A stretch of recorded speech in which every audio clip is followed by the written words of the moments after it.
नमस्कार. आज आपण विदर्भातील एक खास अशी रेसिपी पाहणार आहोत आणि ती म्हणजे आंबट घाऱ्या. त्याला लागणारे साहित्य आपण आता पाहतच आहोत. अतिशय मोजक्या अशा साहित्यामध्ये अगदी चविष्ट अशी ही रेसिपी तयार होते. तर सगळ्यात आधी आपण कोथिंबीर, कढीपत्ता, 2 हिरव्या मिरच्या, लसूण आणि अद्रक हे आपण मिक्सरला बारीक त्याचं असं वाटण तयार करून घेणार आहोत. त्यानंतर आपल्याला लागणार आहे 1 वाटी तयार बेसन.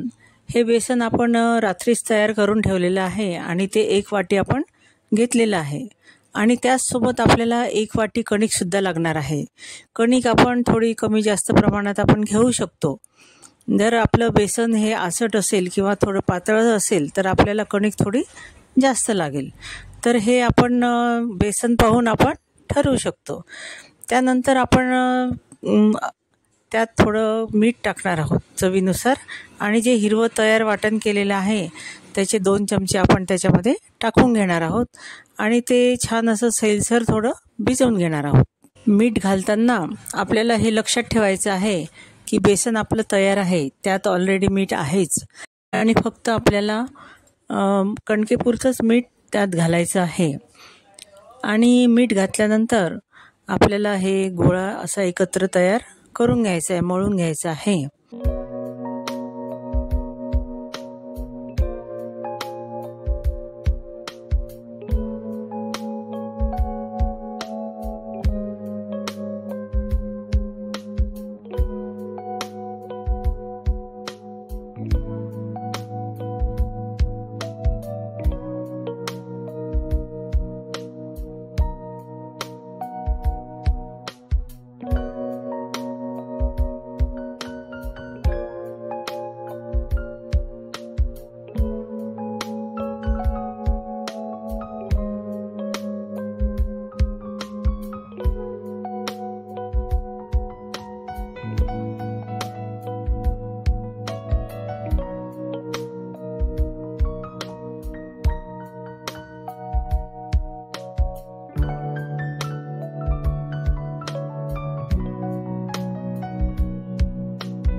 या ठिकाणी आपला गोळा हा तयार झालेला आहे.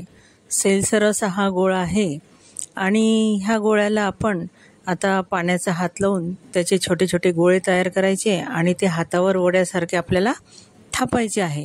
पण एक लक्षात असू द्या की ही पुरी नाही आहे. पुरी ही थोडी पातळ असते आणि वडा हा थोडा जाड असतो. तर वडा आणि पुरीच्या मधला जो आहे तर अशा आपल्या ह्या घाऱ्या आपल्याला थापून घ्यायच्या आहे हातावर आणि त्या आपल्याला गरम तेलामध्ये सोडून तळून घ्यायच्या आहेत. गरम अशा तेलामध्ये दोन्ही बाजूनी तपकिरी रंग येईपर्यंत ह्या ज्या घाऱ्या आहेत तर ह्या आपल्याला तळून घ्यायच्या आहेत. ह्या ताकाचं बेसन असल्यामुळे ह्या थोड्याशा आंबट होतात आणि म्हणून याला आंबट घाऱ्या असं म्हणतात. अतिशय चविष्ट अशा ह्या लागतात.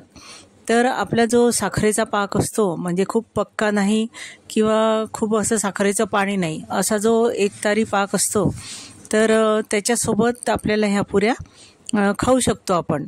परंतु ह्या आमच्या घरी तशाच आवडतात. आम्ही साखरेचं पाणी वगैरे किंवा पाक वगैरे काही केलेलं नाही आहे. तर ह्या आंबट घाऱ्या आम्ही तशाच फस्त केलेल्या आहेत. मला असं वाटते की खानदेशामध्ये वगैरे ताकातलं बेसन हा प्रकार बहुतेक माहीत नसावा.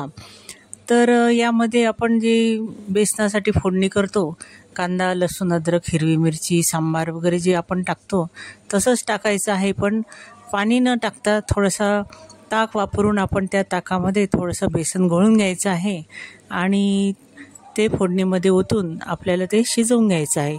थोडंसं आंबटसर असं हे बेसन लागतं आणि याला ताकातलं बेसन असं म्हणतात. हे आपण रात्रीच तयार केलेलं आहे किंवा एखाद्या वेळेस आपलं उरतं रात्री केलेलं बेसन त्यापासून सुद्धा आपण ह्या आंबट घाऱ्या तयार करू शकतो.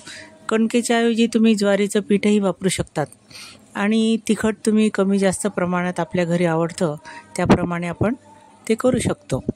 अतिशय चविष्ट अशा ह्या आंबट घाऱ्या तयार होतात.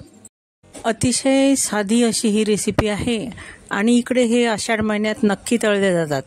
असं म्हणतात की आषाढ महिन्यामध्ये जे पावसाचा रिपरिप असा पाऊस सुरू असतो आणि जे आपण जरा डीम झालेलो असतो, आपल्या हालचाली कमी झालेल्या असतात, आपल्याला काही सुचत नाही, सुस्त झालेलं असतं, अशा वेळा खमंग खुसखुशीत असे हे पदार्थ खाल्ले तर नक्कीच आपल्या मेंदूला चालना मिळते. म्हणून बहुतेक हे केलं जात असावं. माझी अशी ही रेसिपी तुम्हाला आवडली असेल तर लाईक करा, शेअर करा, कमेंट करायला विसरू नका आणि चॅनलला सबस्क्राईब करा आणि बेल आयकॉनचं बटन नक्की दाबा. धन्यवाद. तयार आहेत आपल्या आंबट घाऱ्या.